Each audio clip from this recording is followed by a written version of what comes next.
Ok.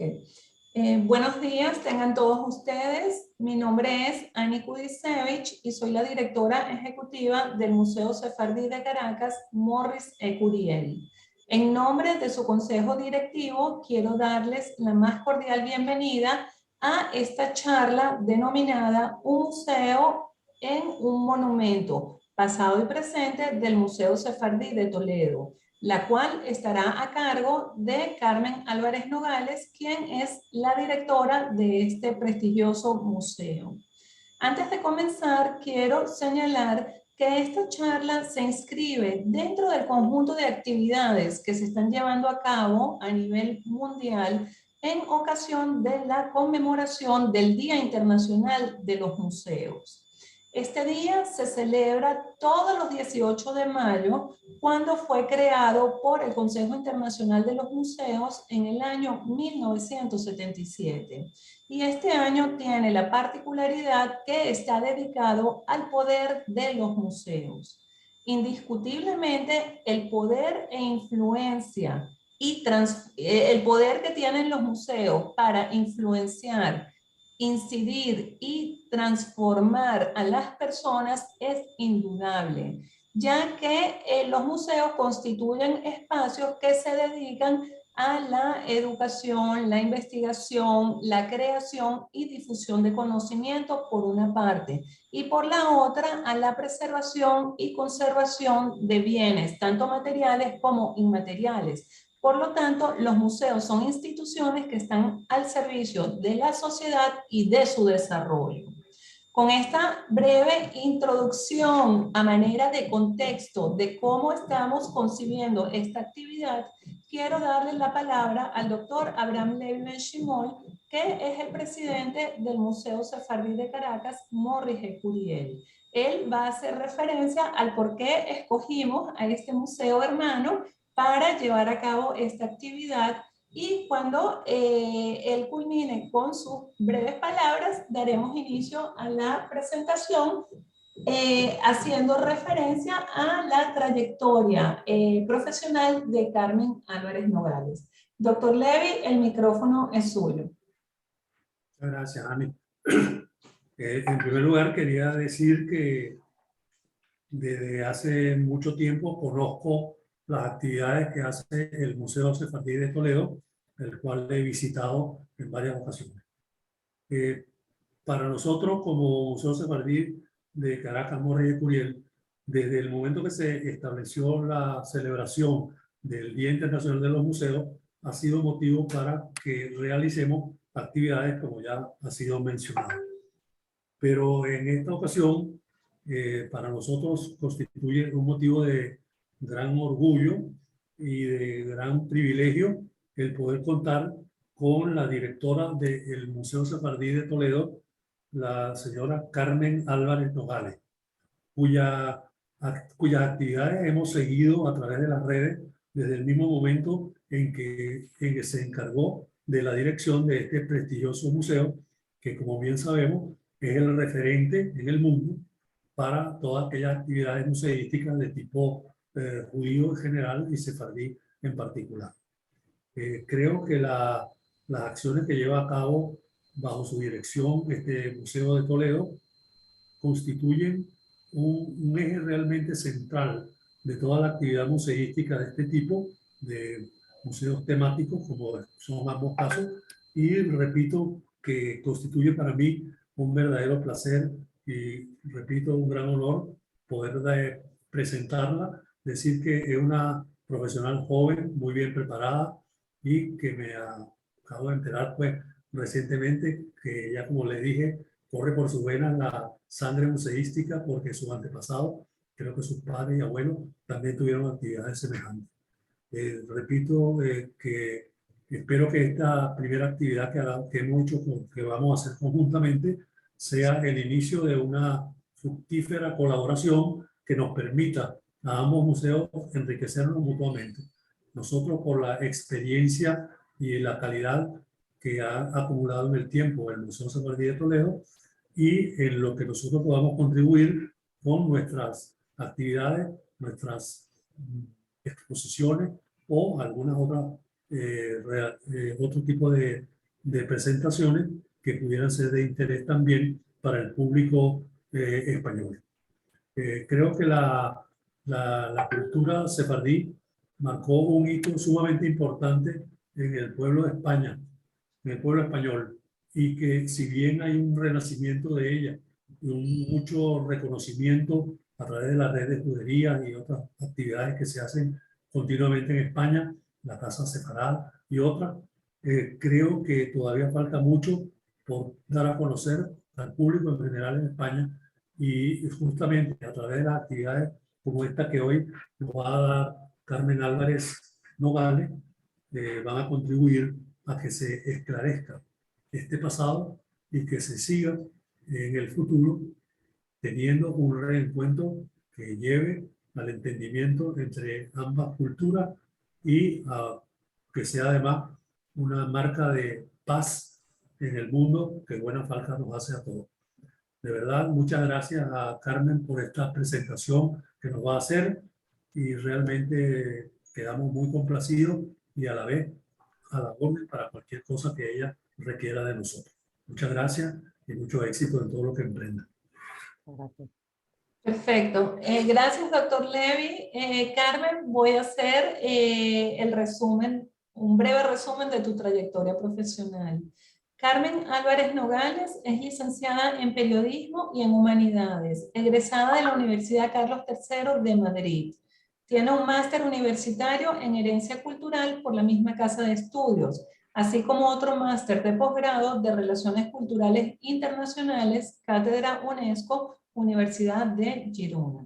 Su experiencia museística comenzó en el año 2009 en el Museo Arqueológico Nacional, donde trabajó en el programa Domus, sobre tareas de actualización, revisión y tratamiento de los fondos documentales y museísticos del Departamento de Antigüedades Clásicas. Tras superar la fase de oposición, ingresó como funcionaria en prácticas en el Cuerpo Superior Facultativo de Conservadores de Museos. Carmen Álvarez Nogales se ha desempeñado como gestora cultural e investigadora y se ha estado ocupando de la conservación y comunicación del Museo Sefardí de Toledo durante más de una década. Desde febrero del año 2020 dirige el Museo Sefardí, el cual se encuentra situado en la ciudad de Toledo, que adicionalmente cuenta con una bellísima judería y es patrimonio de la humanidad. Sin más preámbulos, vamos a disfrutar de esta charla, Un museo en un monumento, pasado y presente del Museo Sefardí de Toledo. Gracias, Carmen. Bueno, la verdad es que muchísimas gracias a vosotros por esta presentación tan especial y tan sincera y tan sentida en cuanto a cuánto podríamos nutrirnos y colaborar, no solo a través de las comunidades judías internacionales. Efectivamente es nuestra principal razón de ser, puesto que nos dedicamos a la cultura judía en su integridad y como concepto, y surgen sin duda desde Toledo y desde Venezuela con una importantísima comunidad sefardí, como bien sabemos, a la cual es un honor que por parte de Toledo y del museo a que humildemente represento estemos hoy aquí en este foro online disponible para celebrar el Día de los Museos en común, para acercar geográficamente posturas, encuentros y visiones culturales que están muy hermanadas, por supuesto, como decía el doctor Levy. Además, pueden hacer mucho para el futuro. Mi charla se va a centrar bastante en el pasado, pero vais a ver que lo que pretendo es dar a conocer bien en este foro el valor patrimonial que tiene el Museo Sefardí Nacional de España, porque es el museo estatal dedicado a la conservación y legado hispano-judío, que no trabaja solo, trabaja en red con instituciones dedicadas a la investigación, al estudio, a la vertiente académico universitaria española, que se dedica especializada desde el campo de la filología, de la arqueología, a tratar el estudio del pasado hispano-judío. Atestigua en el museo, como museo nacional que es, el único de España realmente dedicado a contar cómo fue la historia de la comunidad judía en toda la península ibérica. Tenemos un discurso muy cronológico en las salas que hablan de esta presencia a través de los siglos, desde que llega, se asienta en la península, que saben que es un origen un poco ontológico en parte por el antecedente arqueológico de los tartesos, del mundo tartésico y fenicio previo, pero en torno al cual se desarrolla históricamente toda la riqueza cultural que albergamos en nuestras salas del museo y que lo estamos renovando, que estamos en pleno periodo de renovación. Con lo cual, bueno, para adentrarme en el tema, estoy muy agradecida y muy emocionada de poder llegar a la comunidad sefardí de Caracas, en este caso, y estoy segura que con ello Toledo y España puede estar llegando a nuevas vías de colaboración con vuestro centro de principal referencia, en el cual, por supuesto, me encantará en el futuro visitar, puesto que conozco solamente de manera virtual, por desgracia. Mi maestro y antecesor sí que, Santiago Palomero, al cual le dedico esta conferencia homenaje, el antiguo director del museo, fallecido, por desgracia, por una enfermedad muy mala en 2019, pues me dio su testigo en un contexto muy duro, como es la pérdida, la muerte de una persona muy querida y un maestro, y estoy intentando humildemente relevarle en esta faceta que es tan compleja, pero a la vez tan apasionante, de la dirección de un museo como este, del Museo Sefardí de Toledo, que a nivel estatal, a nivel nacional, pues como les digo, procura trabajar con mucho esfuerzo por la conservación del patrimonio hispano-judío y sefardí, por contar la historia de los judíos en España y por divulgar las colecciones que tenemos, que vamos a pasar a ver en imágenes bellísimas, que he rescatado para la conferencia, que están en los archivos nacionales y que todo el mundo puede, gracias a la tecnología de hoy, puede visitar online. Esto es lo que nos permite la tecnología también, aunque nada es igual que un acercamiento físico, entiendo que estamos ambas partes deseosas de poder hacerlo, me ofrezco para ello en el futuro y, por supuesto, os invito a que podáis volver, porque siempre es bueno volver a los sitios que uno le hace sentir especial y que le manifiestan buenos sentimientos, y creo que la cultura hispano-judía en este museo así lo hace, y aquí estaremos a vuestra disposición para todo lo que pueda surgir y de proyectos de colaboración. Desear un buen día de los museos a todo el mundo que nos esté viendo, que nos esté escuchando y que esté disfrutando de nuestro contenido. Como ven, he elegido la imagen principal, una de las más bellas, que es la vista de la Judería de Toledo, y sobre esta vista de la Judería, un poco sobrelevada sobre el cerro del Paseo de San Cristóbal de Toledo, una imagen general exterior de la sinagoga que tiene mucho de contenido en su interior. Como ven, es un edificio que destaca en la arquitectura toledana, en el oeste de la ciudad, en la Judería de Toledo, y gracias al cual uno, cuando entra en sus puertas, en la antigua sinagoga de Samuel Aleví, conocida después como Sinagoga del Tránsito, por los avatares históricos y la riqueza que también desde ese punto de vista le dio al patrimonio de España y la historia de España, conservarlo y que lo podamos disfrutar todos a día de hoy, ¿no? Por supuesto, la comunidad judía como referente. He querido destacar esta imagen porque me parecía evocadora para lo que vamos a intentar hacer aquí, que es el paseo histórico por los principales contenidos de las salas del museo, por las piezas de nuestra colección, y en torno al cual ir imbricando, mezclando retazos del presente, culminando con un deseo y actualizando un poco la información sobre la que trabajamos para hablar de futuro. Y sin más, pues les he dejado también mi contacto electrónico de correo para que puedan seguirnos. Tienen el contacto también en la página web, que se me ha olvidado ponerlo, pero es museosefardi.es, es muy sencillo, ese es el dominio de web de España. Y sin más, pues voy a empezar a mostrarles este paseo que he preparado para ustedes para celebrar el Día de los Museos conjuntamente. El Museo Sefardí, visto desde el punto de vista de la creación oficial como museo, se puede considerar uno de los museos más jóvenes de España, dentro de la red de museos nacionales. Aunque evidentemente está asentado, y muy bien asentado, en esta fantástica sinagoga, no se crea hasta 1964, por Real Decreto. Bueno, no era Real Decreto en ese momento porque estábamos en el periodo franquista en España, fue un decreto oficial del gobierno, de las autoridades públicas, donde ya en los años 60, en la década de los 60 en España, la investigación, los académicos hebraístas de ese momento, la primera generación dorada de los hebraístas españoles, que nos dan mucha inspiración para crear este museo,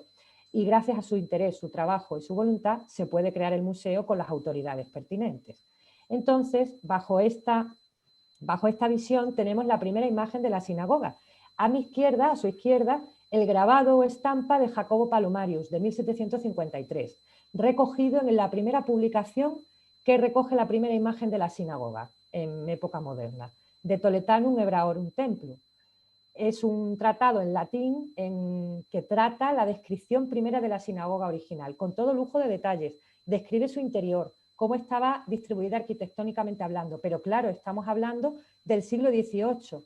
de un momento en el cual la sinagoga ya había pasado por unos periodos históricos bastante considerables en cuanto a usos y evolución, que vamos a ver en otras fotografías. Y a la derecha, la imagen podría ser actual, pero no es del todo actual, porque ahora mismo, si uno vuelve a Toledo y pasa por la puerta principal, no va a haber tanto coche, y de hecho estamos en plena remodelación de la calle. La calle principal de la Judería de Toledo, que es la calle Reyes Católicos, esta que pueden ver aquí en la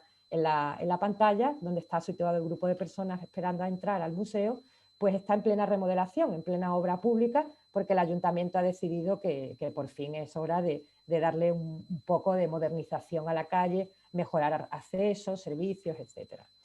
Pero digamos que la fisonomía, lo pueden ver, ha cambiado en la fachada y ha cambiado en este edificio, y es un claro ejemplo de cómo la sinagoga del siglo XIV se construye en 1350 a 1361 por Samuel Aleví Abulafia. La disposición que tiene de elementos arquitectónicos es muy distinta. Como pueden ver,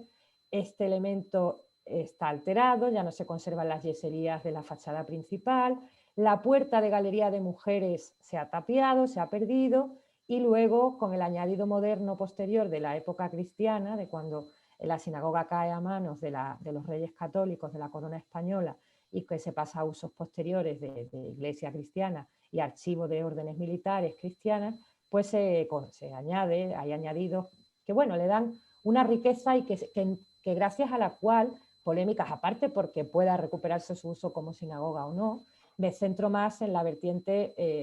que también puede ser objeto de debate sobre cómo el patrimonio en España está reutilizado y se reinventa con el paso de los siglos desde el punto de vista del uso, y gracias a los avatares de la historia de España, que es tan compleja y tan rica, y no me puedo adentrar a describirles cuál complejo fue el siglo XIII en la Castilla medieval, pero se lo pueden imaginar, pues gracias a unos periodos muy convulsos, pero a la vez muy complejos, en España encontramos la rara casualidad, que eso no se entiende en cualquier otro sitio casi del mundo, que sinagogas o mezquitas se conviertan en iglesias, pero desde el punto de vista arqueológico y patrimonial, esta circunstancia nos ha ayudado a recuperarlos como edificios, a que no hayan desaparecido. Y eso se conserva gracias a la información que muchos archivos nacionales de España y de la ciudad de Toledo custodian y albergan en su colección. Documentación vinculada a cuál era el uso o propiedad de la sinagoga, elementos descriptivos, y gracias a eso podemos hacer un rastreo a modo búsqueda de investigación arqueológico e histórico de cuál es la historia del museo. Si les interesa el tema de cómo evolucionamos de sinagoga a museo, yo por supuesto, como les decía al principio, le dedicaba la charla al antiguo director del museo, a Santiago Palomero. Él fantásticamente publicó un libro monográfico dedicado a este concepto, a cómo se pasa de sinagoga a museo y la historiografía de la sinagoga de Samuel Aleví o del Tránsito. En Toledo todo el mundo la va a conocer como del Tránsito, por lo que les contaba, por el uso posterior como iglesia cristiana. Aquí les he querido rescatar imágenes comparando el presente, el pasado y el presente, imágenes de nuestra colección y también de una colección de fotografía histórica que se llama Archivo Gómez Moreno, cuya base de datos parte está disponible online, que se encuentra en el Instituto de Patrimonio Cultural de España. La comparativa es evidente, quiero que sean ustedes propios testigos de cómo se transforman los elementos en el interior, ¿no? Cómo tras la expulsión, dramática sin duda expulsión, de 1492, Toledo y la Judería de Toledo desaparece un poco antes, se empieza a desdibujar un poco antes porque los problemas con la Inquisición empezaron justo unos años antes, y los primeros olas de violencia con la cual nosotros ojalá pudiéramos desterrar y centrarnos solo en lo que refleja este maravilloso edificio, que es el entendimiento entre culturas. Pero como les decía, la judería queda desdibujada, la sinagoga pasa a manos, la documentación se conserva y en el libro de Santiago se conserva, pasa a manos de la Orden de Caballeros Calatravos, y es por eso que en la sinagoga como tal va a estar en uso religioso como templo cristiano y como archivo desde el siglo XV hasta prácticamente finales del siglo XVII. Estos 2 siglos, este largo periodo de la historia de la ciudad de Toledo y de las sinagogas de la ciudad de Toledo, pues nos van a permitir conservarlos, hacer una línea temporal en torno a la cual pues este edificio se conservó en el tiempo, y luego hubo problemas de deterioro enorme con el periodo napoleónico, con la invasión de las tropas napoleónicas a España. Y en la ciudad de Toledo, que ya no tenía el predominio como capital que había sido en Edad Media y Edad Moderna hasta Felipe II, capital del reino, corte medieval y capital del reino en la ciudad de Toledo, pues pasa a manos de Madrid, como saben, y aquí empiezan los problemas para la ciudad de Toledo. La ciudad de Toledo, desde el punto de vista patrimonial, se encuentra con cierto ámbito romántico, puesto que hay muchísimos monumentos de época medieval, fundamentalmente, que se empiezan a abandonar, porque la población disminuye, el poder como ciudad es menor que en épocas anteriores, y entonces estos viajeros románticos que conocemos por la literatura y por la fotografía, fundamentalmente del siglo XIX, vienen fundamentalmente de Francia, pero también españoles, vienen a Toledo y documentan cómo se encuentran los monumentos de la ciudad. Y surgen los primeros estudios desde la historia, desde la fotografía y desde la documentación, que nos hablan de la sinagoga de Samuel Leví. Sinagoga de Samuel Leví que, como ven, se transforma radicalmente, y desde el punto de vista estructural, la sillería de coro que tenía en esta época en esta etapa cristiana, vamos a decir, hasta el siglo XVII, se conserva prácticamente con mucho deterioro, por lo que les decía, por los problemas de restauración y por el desuso del edificio, así hasta principios del siglo XX, que aparece la figura del marqués de la Vega Inclán, de Benigno Vega Inclán, que era un gran impulsor de la cultura en España, comisario de turismo en época ya contemporánea, en el siglo XX. Con lo cual, del siglo XVII al siglo XX, la sinagoga cae en desuso y, vamos, corre un riesgo estructural importante de poder desaparecer. Pero gracias a que en el siglo XX ya empieza, tras la desamortización, el periodo de desamortización decimonónico del siglo XIX en España, permite que edificios monumentales, pues por lo menos estén en propiedad pública, y eso significa, esa coyuntura significa, desde el punto de vista de la conservación patrimonial, que se van a mantener, puesto que alguien se va a encargar de ellos desde el punto de vista público. Es por eso que el comisario Benigno Vega Inclán, el comisario de turismo Benigno Vega Inclán, el marqués, era mecenas de arte, era marchante, empieza la primera restauración, gran restauración de la sinagoga ya en época moderna. Me gusta que vean el juego de pasado y presente, creo que se puede entender muy bien cómo ha ido evolucionando el museo en ese sentido, y los detalles artísticos se mantienen en el tiempo. Fíjense en las yeserías, fíjense, esta es una fotografía de principios del siglo XX y esta es una fotografía de hace un par de años, donde en la sala de oración solemos hacer las principales actividades culturales. Pero fíjense el ejal, el muro orientado hacia Jerusalén, como saben, de cualquier sinagoga. Fíjense cómo es ricamente decorado cuando se construye, y la información que nos dan estos dos escudos de armas aquí, con la inscripción fundacional de la sinagoga debajo. Todo esto, toda esta información, es la información contextual de la propia sinagoga. Estos datos nos van a decir quién la construye, la alabanza que Samuel Leví, que era tesorero del rey Pedro I de Castilla, hace al rey en su homenaje construyendo esta sinagoga. Se describe la figura de Samuel Leví, se describe la figura del monarca como benefactor o posibilitador de que se construya este edificio, y además la inscripción fundacional, que como les decía, está en esta imagen actual, está en hebreo, se lee por supuesto de derecha a izquierda en ambos lados del ejal, y es donde nos da toda la información contextual y de origen histórico de la sinagoga. Año de construcción, en torno a 1357-1361. Se da un periodo, como saben, el calendario hebreo es bastante distinto al calendario cristiano, y hay distintas discusiones en torno a los especialistas que investigaron sobre el contexto histórico sinagogal, y menciono a Cecil Roth y menciono en España a Francisco Cantera Burgos, que hacen los principales estudios sobre el edificio y estas inscripciones de la fundación de la sinagoga. De ahí que podamos decir que hay un abanico entre 1357 y 1361 en cuanto a año de construcción. Pero sin duda este contexto no se entendería sin Toledo. ¿Por qué en Toledo? Porque Toledo en el siglo XIV está en pleno efervescencia cultural en la comunidad judía española. En este momento la judería de Toledo en el siglo XIV va a ser una de las más pobladas de toda la península ibérica. va a ser, por tanto, una de las más activas culturalmente hablando en la esfera social y cultural, y evidentemente la riqueza y diversidad que va a tener este hecho, esta circunstancia histórica, va a influir en que Toledo cuente desde el siglo X al siglo XIV con más de 10 sinagogas conservadas, solo 2 en pie en su integridad, Santa María la Blanca, que era anterior del siglo XII, la Sinagoga Mayor de Toledo y la Sinagoga del Tránsito Samuel Leví, pero más de 10 sinagogas, así documentadas por un poema del siglo XI de Jacobo Albéniz,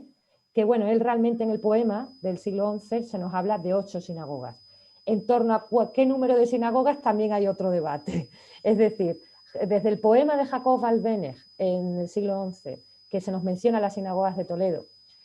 hasta los estudios de Jean Passini, que son contemporáneos de nuestra época, de los años 90 en adelante, pues Passini habla, el investigador actual, habla de 10 sinagogas, por la documentación rastreada en los archivos de Toledo. Tienen que tener en cuenta para esta información, como les decía, les voy mencionando recursos bibliográficos de estudio por si les interesa ampliar más sobre el tema. El libro de Jean Passini se titula La Judería de Toledo, es un tratado histórico divulgativo sobre cómo era la judería desde el punto de vista espacial, urbano, y también el estudio de rastreo que hace en el archivo de la Catedral de Toledo, que es donde se conserva toda la documentación enorme, sobre el censo poblacional de ese momento y las distintas partes de la judería de Toledo, que, como les decía, era una de las más pobladas. Voy a ir avanzando un poco en este paseo por el pasado y el presente del museo. Estudios en torno al arte como tal, porque claro, no me estoy deteniendo en todo este juego decorativo de las yeserías, que es maravilloso, que nos recuerda edificios de otras religiones y otras culturas, y de ahí que Toledo como paradigma, ciudad referente en torno a la convivencia de las tres culturas, sea frecuentemente mencionado. Toledo se conoce en el mundo judío fundamentalmente como la Jerusalén de Occidente, en Israel es frecuente verlo así, por toda la comunidad judía internacional, y Toledo en ese sentido, siendo la Jerusalén de Occidente, tiene una fuerte carga simbólica que desde el punto de vista artístico se documenta y se manifiesta, porque no es normal, si van a otras sinagogas europeas serán testigos como yo lo he sido, no es normal que esta decoración es normal en el momento, en el siglo XIV en España, pero que una sinagoga con características de arte mudéjar o andalusí, como se conoce ahora, de estilo musulmán, pues no es tan frecuente. Y esto es uno de los rasgos más característicos de nuestra sinagoga, su programa decorativo y artístico, que sobre eso han escrito muchísimas personas. Podría mencionar fundamentalmente a este que tengo mencionado aquí, a Rodrigo Amador de los Ríos, en 1845. Y luego existen historiadores locales como Sisto Ramón Parro en Toledo. Hay mucha obra sobre Sisto Ramón Parro que habla de los monumentos de Toledo donde se menciona las sinagogas. Y también querría destacar a Federico Cantera Burgos, que fue Francisco Cantera Burgos, que fue uno de los mayores estudiosos de las inscripciones funerarias de España, y también hace transcripciones de los monumentos y los edificios sinagogales que hay en España. Francisco Cantera Burgos es uno de los principales estudiosos a los que tenemos que hacer referencia, y su publicación se centra fundamentalmente en los años 40. Gran parte de nuestra colección fue tratada por él. Tenemos un conjunto de lápidas en uno de los patios del museo, que es el patio norte o Jardín de la Memoria, donde hablamos del mundo funerario en el mundo judío, cuyas primeras transcripciones las hizo Cantera Burgos. Luego, el primer director del museo oficial fue Federico Pérez Castro, de ahí que me haya confundido con el nombre, Francisco Federico. Federico Pérez Castro fue el primer director del museo en época moderna, y él también tiene diversas publicaciones sobre nuestra colección, cómo se conforma, y le dan especial importancia a los hallazgos arqueológicos, a las inscripciones funerarias, fundamentalmente, porque los cementerios van a contener mucha información arqueológica y, por tanto, documentación histórica sobre la presencia judía en España en general. Con lo cual, pueden encontrar un corpus de estudios sobre la historia del museo como tal con Santiago Palomero,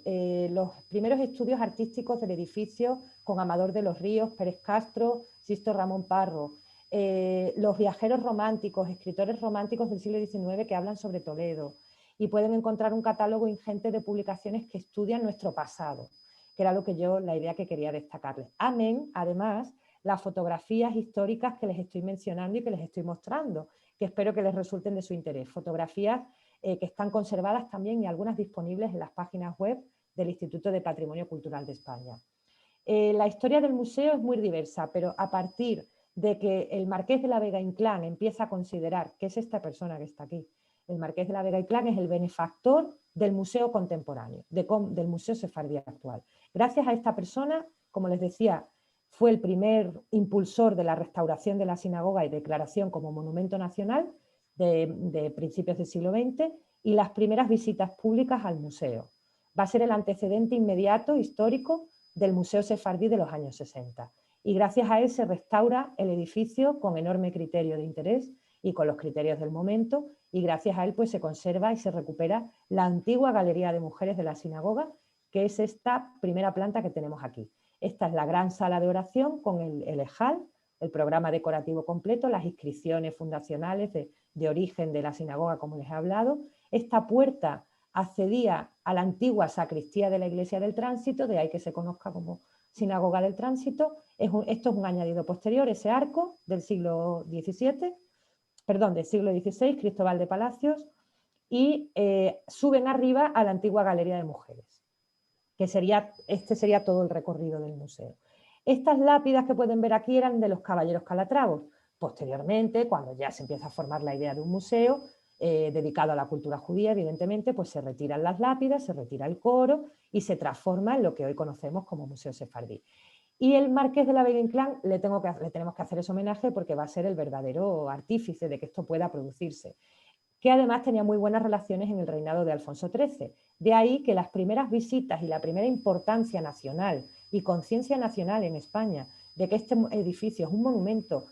importantísimo para el patrimonio español sean o ocurran con el reinado de Alfonso XIII. Aquí le vemos en visita a la propia sinagoga. Se le aprecia muy mal, pero es una fotografía sacada de unos análisis históricos de prensa de principios del siglo XX y es una visita oficial del rey Alfonso XIII con el comisario regio de turismo, con nuestro Marqués de la Vega Inclán, el artífice de este periodo. Bueno, es un recorrido un poco breve en torno, porque claro, es que son muchísima información, serían muchísimos datos, en torno al cual poder hablar de cómo pasamos de sinagoga a museo por la canalización de que el edificio se considera a día de hoy monumento nacional y que bajo este monumento nacional y nuestra antigua sinagoga y lo que supuso el contexto tan rico de la comunidad judía en el siglo XIV, con Samuel Aleví a la cabeza como benefactor de nuestro edificio y miembro importantísimo de la comunidad judía española, pues se desarrolla nuestra colección y nuestro sentido como museo a día de hoy. Esta galería de mujeres, esta primera planta, mucha gente que no tiene posibilidad por movilidad reducida no la puede ver en el museo. Nosotros, evidentemente, la tenemos incluida en la visita. A día de hoy la tenemos cerrada por la remodelación del museo, pero estamos trabajando en una renovación integral que luego les cuento en breve sobre cómo vamos a renovar los contenidos y cómo se va a poder visitar esta galería. Pero fíjense cómo estaba. En la época de Iglesia del Tránsito, cuando hemos hablado del siglo XV al siglo XVII, esta planta de la antigua sinagoga, la Galería de Mujeres, la Tribuna de Mujeres original, fue dedicada a vivienda del capellán de la Iglesia del Tránsito.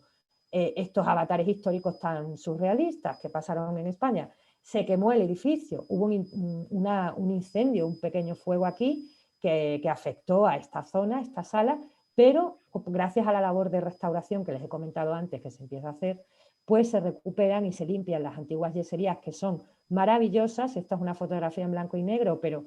tenemos bastantes fotografías en el museo actuales que se puede ver al detalle las inscripciones que tienen en árabe, este programa decorativo de las yeserías de la Galería de Mujeres, porque aparecen palabras en árabe, alafías del Corán, alafías... a ver, no era tan raro que la comunidad judía toledana del siglo XIV, que junto con la cristiana, usaran el árabe para comunicarse comercialmente hablando. Pero es que además se da la paradoja de que Samuel Leví Abulafia, traduciendo todo el mensaje complejo, riquísimo, que eso sería para otra conferencia monográfica, sobre la simbología, interpretación y significado de la decoración de la sinagoga de Samuel Leví, se da la paradoja, como les decía, de que esa simbología esconde un mensaje muy cifrado, investigado recientemente, donde una de las teorías es que Samuel aleví como miembro destacado de la comunidad judía castellana medieval en España, pues necesita un linaje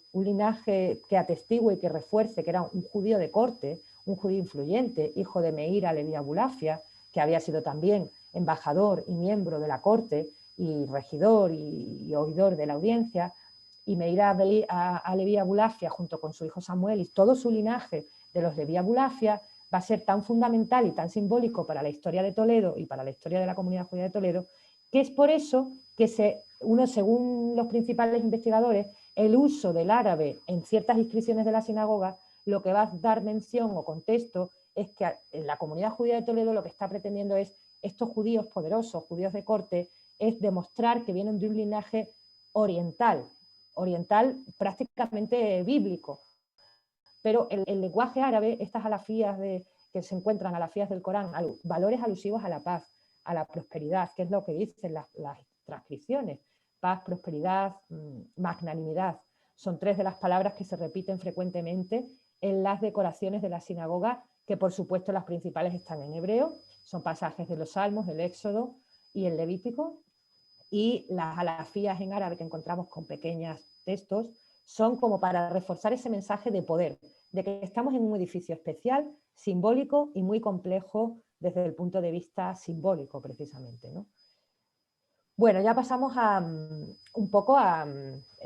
ya he hecho, creo que he intentado hacer en estos casi 30 minutos un recorrido muy, muy histórico pasando por las salas del museo.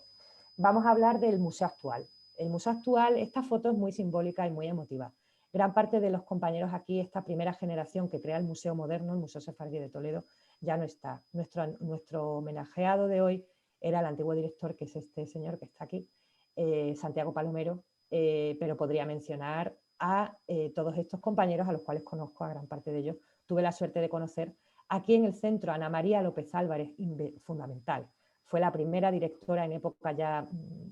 oficialmente hablando del Museo Sefardí como concepto ya actual, como Museo Sefardí en la actualidad. Fue la primera directora, fue una gran hebraísta del CSIC de Madrid, muy relacionada con esta primera generación de hebraístas españoles que nos permiten crear la colección y el discurso del museo. Podría mencionar a Jacob Hassan, que ya no está con nosotros hace muchos años, pero que fue un maestro y un referente para el estudio de nuestra colección y nuestro legado, a su mujer, a Elena Romero, y como continuadores de su estudio tengo que mencionar a Javier Castaño, que colabora mucho actualmente con el museo, y a Aitor García Moreno, que son dos investigadores principales del CSIC que a día de hoy nos están ayudando mucho con los proyectos de investigación. Gran parte, como les decía, de estas personas, yo he tenido la suerte de conocerlas, han sido el primer equipo sólido humano. Bajo un museo siempre hay un equipo humano detrás que trabaja por el mismo, que han hecho mucho por esta institución desde el punto de vista de la gestión, de la administración, de las finanzas, de la museología. Y aquí el único que sobrevive es el jefe de seguridad, que es Miguel Ángel, que todavía está con nosotros y que además tenemos un acto reciente con Casa Real, con su Majestad la Reina Sofía, que es una entrega de premios del patrimonio europeo y español con la Asociación Hispania Nostra, y gracias a él, a su trabajo, también podemos garantizar la estabilidad de que nuestro trabajo sale bien y de que todo va correctamente. Imágenes en este paseo ya moderno. Para crear un museo hace falta una colección. ¿Cómo surge la colección del Museo Sefardí? Bueno, pues el antecedente ya lo hemos visto. La sinagoga y su gran sala de oración que se conserva, su galería de mujeres que se conserva, es el elemento estructural que nos da sentido como centro. Pero luego Ana María y Santiago, los predecesores, los antiguos directores del museo, fundamentales para nuestro desarrollo, pues crearon la colección del museo. También en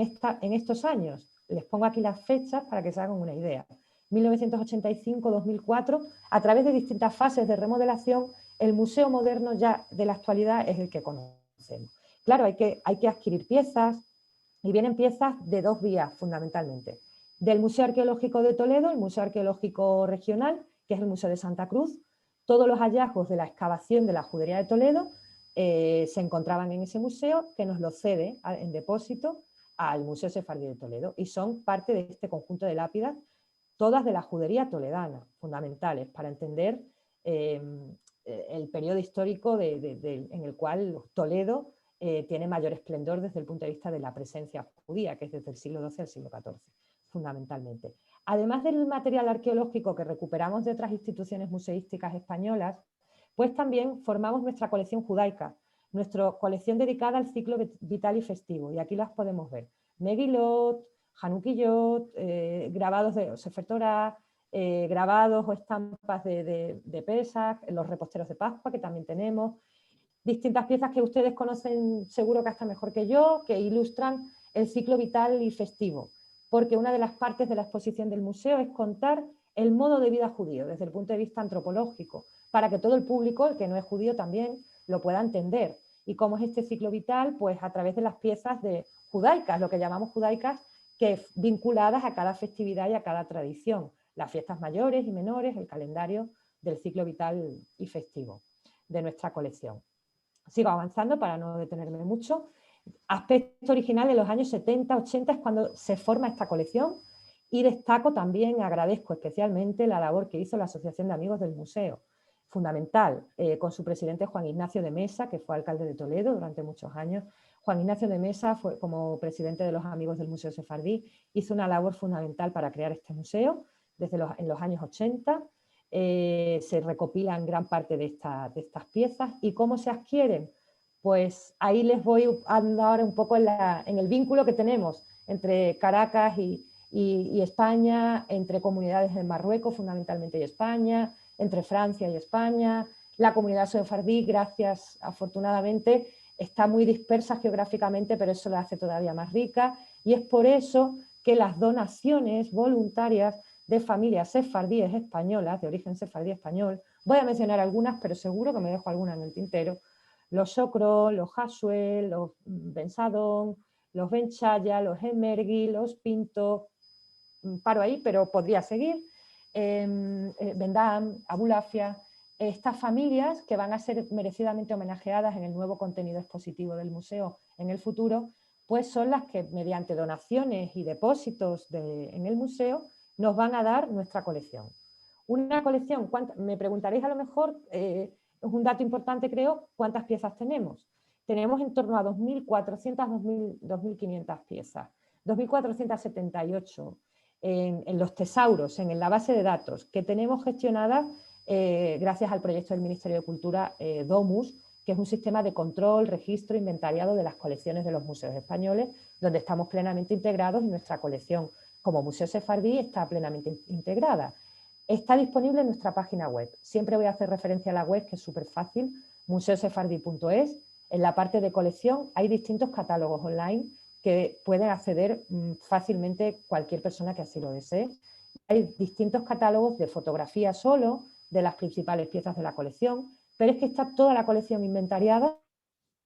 y así podrán ver la riqueza tipológica de materiales que tenemos. Materiales artísticos, materiales, obra de pintura, de escultura contemporánea, que nos han cedido algunos autores judíos que viven en Estados Unidos, por ejemplo, David Aronson, por mencionar algunos.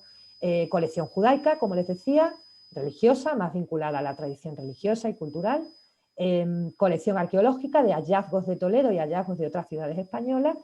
y eso es fundamental para entender la colección del museo, y eso está disponible en la página web de nuestro museo. Además, un catálogo de publicaciones que aquí destaco en imágenes las más importantes, y por supuesto todo aquel que nos esté disfrutando de esta tarde en la sesión de hoy, le dejo mi correo y pueden ponerse en contacto con el museo para todo aquello que necesiten en cuanto a estudio, en cuanto a divulgación y en cuanto a proyectos que le pueda interesar. Los catálogos son fundamentales para haber podido desarrollar el museo como institución, porque tenemos la suerte, bueno, la suerte no, porque tenemos pocas ocasiones, en lo que quería decir, pocas ocasiones para poder celebrar grandes exposiciones temporales, porque al estar ubicados en la antigua sinagoga, el carácter histórico del edificio hace muy difícil organizar exposiciones temporales. Es una cosa que quería comentarles, porque ni siquiera con el nuevo proyecto de oficina el museo tiene metros suficientes por el espacio donde nos encontramos de albergar una sala grande de exposiciones, y eso pues implica que hay mucha dificultad para organizar exposiciones temporales en la propia sala de oración. Es posible, previo estudio de un proyecto, y por supuesto en el futuro lo volveremos a retomar. Para suplir esta carencia, el museo desde el año 2020 lo que trabaja es en exposiciones virtuales. Y este año Toledo celebra el homenaje a Alfonso X el Sabio, al monarca de las tres culturas, al monarca que creó la Escuela de Traductores. Y este proyecto expositivo ha sido desarrollado por el Museo Sefardí en colaboración con otras instituciones de forma virtual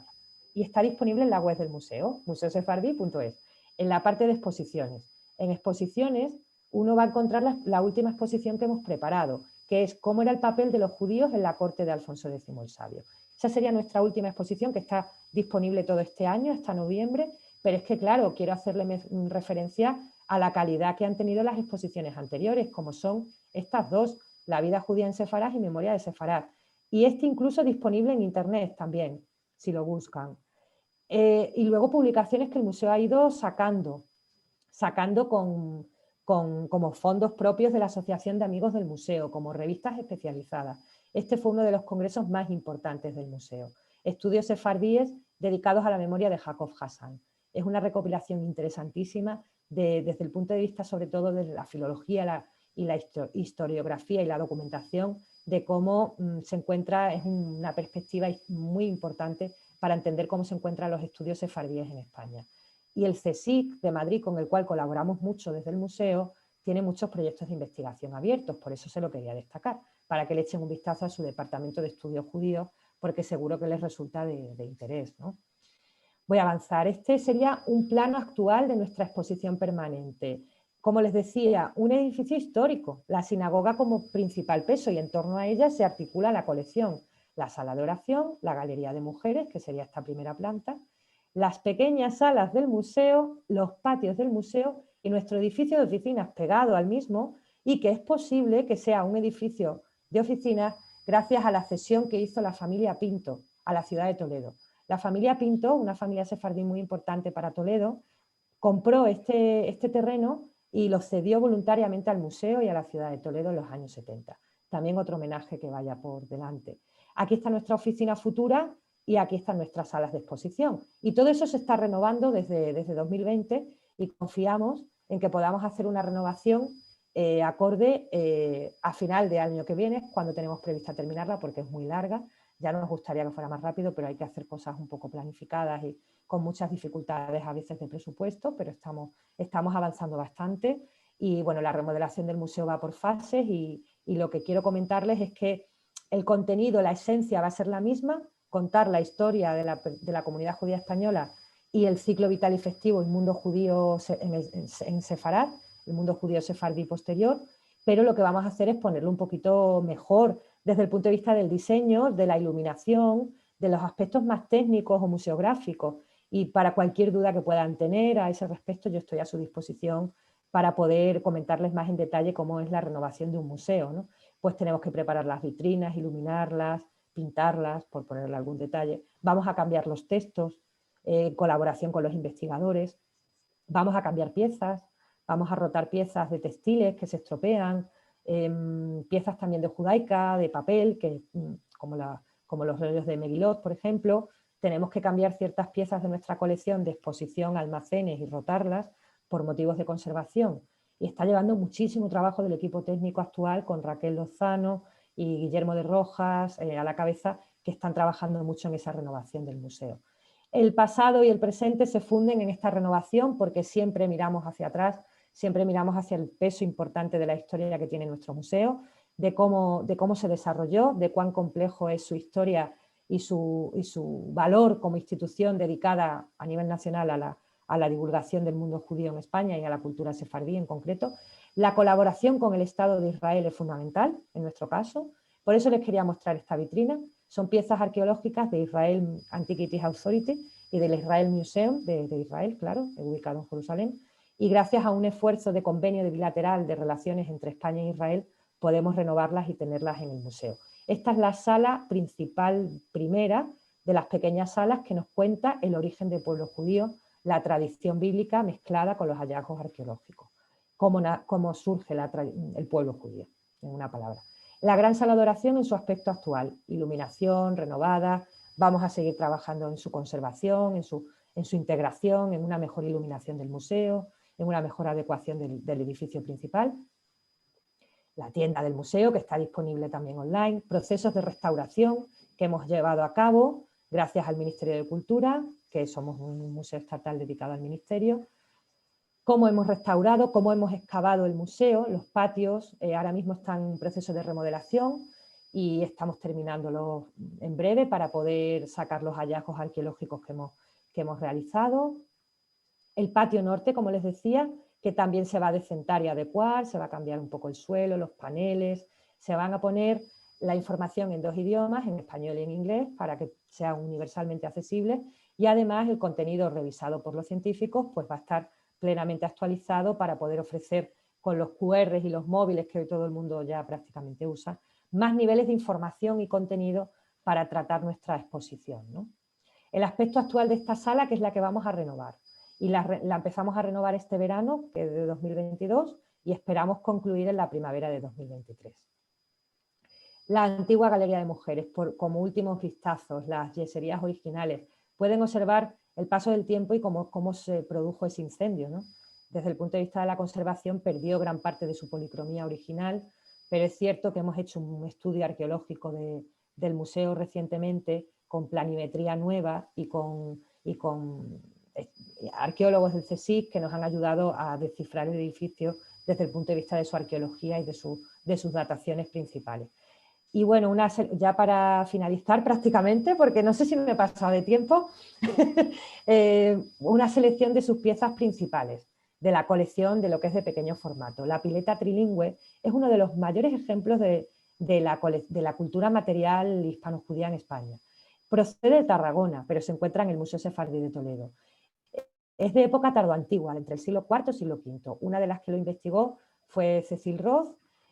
otra de las que Raquel Hashili y Ana María López Álvarez, la antigua directora del museo. Tienen distintos artículos dedicados a estas piezas y el catálogo del museo también está disponible para consulta en la biblioteca y tenemos la ficha que recoge esta documentación disponible en la página web del museo. La pileta trilingüe por tener 3 idiomas. Hebreo, que no sé si lo pueden ver, aquí. Griego, perdida, muy perdida, y latín, fides, aquí. La palabra griego no se llegó a descifrar del todo, se hace alusión en cuanto al uso de la pieza a una pileta de abluciones sinagogal por el orificio que presenta. La iconografía también ha sido muy estudiada, como posible rito del lulav, y que tenga las inscripciones en 3 lenguas, pues es interesantísimo porque demuestra cómo en época tardoantigua en la península ibérica ya existían los primeros indicios arqueológicos sobre la presencia judía, no solo en edificios religiosos, sino también en necrópolis. Hay proyectos de excavación y de recuperación de gran parte del patrimonio funerario romano,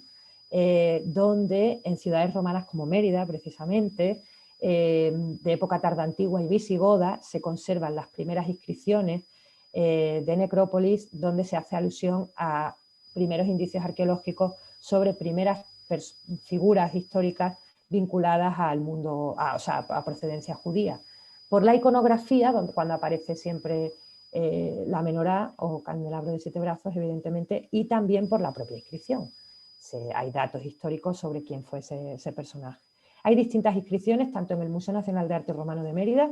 como en el Museo Sefardí de Toledo. Y tenemos proyectos en colaboración con este museo, que es mi museo madre, nunca mejor dicho,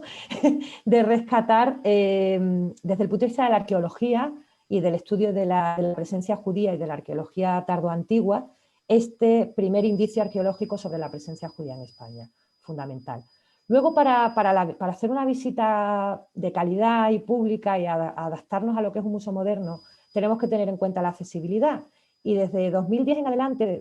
yo llegué ya con el proyecto empezado, pero lo he podido supervisar, se hizo un proyecto de accesibilidad para personas con discapacidad y están plenamente integrados en la exposición permanente, que es el proyecto que pueden ver con estaciones táctiles integradas en toda la exposición permanente del museo y con audioguías, con audiodescripción para que las personas con discapacidad visual puedan hacer una visita autónoma, independiente, sin necesidad y sin barrera. El problema es que el COVID lo está transformando todo y entonces los dispositivos museográficos que antes del COVID estaban disponibles en la visita con relativa facilidad, a día de hoy los tenemos todavía temporalmente suspendidos a esperas o a expensas de qué hacer y cómo transformar este panorama de los museos nacionales en torno a cómo adaptar la visita a estos colectivos que vienen al museo, que se interesan por los contenidos y también por el mundo judío, en nuestro caso, y que quieren estar al día desde el punto de vista del conocimiento del museo y de su divulgación. Y para nosotros es muy importante ese trabajo de proyecto. Esperamos poder recuperarlo en un futuro. Y ya por último, la comunicación online, todo lo que tenemos disponible en nuestra página web. Repito por última vez, museosefardi.es, es súper fácil. Una página muy intuitiva donde en secciones o apartados damos información como esta, principales piezas del catálogo de la exposición, piezas con fotografías en alta calidad, en este caso sobre la colección judaica. Este rollo de Esther, que es una de nuestras piezas más señaladas del museo, esta Hanukkah, muchas de ellas la procedencia, quizás me preguntéis, la procedencia es fundamentalmente, evidentemente, mediterránea y dataciones originales del siglo XIV no se conservan más que las Agadot y prácticamente ninguna en el museo y en España en colecciones particulares y en la Biblioteca Nacional tuvo hace años una exposición temporal sobre las Biblias de Sefarad, las Agadot de Sefarad, y destaco en este sentido a Uriel Macías, amigo del Museo Sefardí de Toledo y gran bibliófilo en este caso, y un gran coleccionista de este conjunto de Agadot.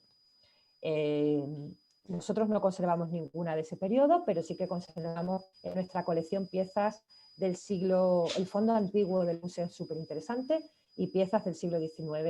de judaica en adelante. Publicaciones que pueden ver en la web, actividades que vamos recuperando la normalidad.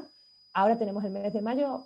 lo que estamos celebrando hoy, el Día de los Museos, vamos a poder ofrecer un concierto con visitas dinamizadas, nocturnas. El sábado, cuando acabe sábado, ya empezamos la actividad de la Noche de los Museos. Y bueno, estamos muy contentos de poder retomar la normalidad y de poder ofrecer conferencias como esta, la verdad, porque es un lujo. Espero que les haya parecido interesante cuanto, al menos, el contenido que he podido ofrecerles. Que seguro que me he dejado muchos datos en el tintero porque me podría tirar hablando del museo muchísimo tiempo, pero lo que he intentado es mostrarles la historia del centro, la evolución del museo, la sinagoga había que hablar de ella, evidentemente, con Toledo como referencia, y el museo cómo está en la actualidad y en lo que estamos trabajando. Y les invitamos a que vuelvan, a que se reencuentren con Toledo, con su pasado, y el mundo sefardí para nosotros siempre será nuestra principal razón de ser, evidentemente, no puede ser de otra manera, y así estamos trabajando para que sea visible en la colección del museo y en la renovación del mismo. Y muchísimas gracias. Muchísimas gracias, Carmen. Excelente esta presentación. Déjame darle la palabra al doctor Levy. Un minutito.